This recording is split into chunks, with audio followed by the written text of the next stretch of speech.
I'm Paw Daddy from Paw Daddy's BlindHawg Barbecue, and today's video is all about grill Spam.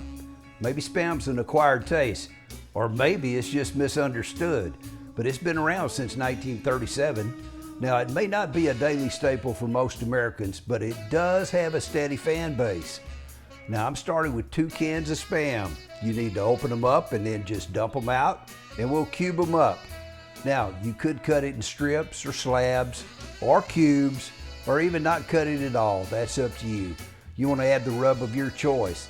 Now, this is Dano Spicy that I already had on hand. Now, I am going to recommend that you use a low sodium rub if you have it, because the Spam is already salty enough.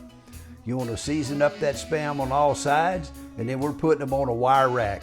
That just makes it easier when it's going on and off that grill. Now, my Akorn Kamado is preheated to around 300 degrees Fahrenheit.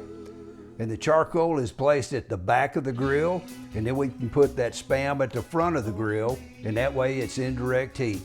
And of course, Spam is already cooked, but for this project I want it to be at least 200 degrees Fahrenheit, or maybe even a little higher. And after about 30 minutes we're going to give them a turn and then flip them over.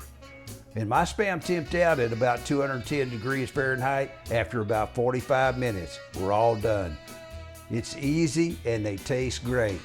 Just make sure that the rub that you choose isn't too salty, and then you too will be a fan. Now all you got to do is hit that like button on your way out.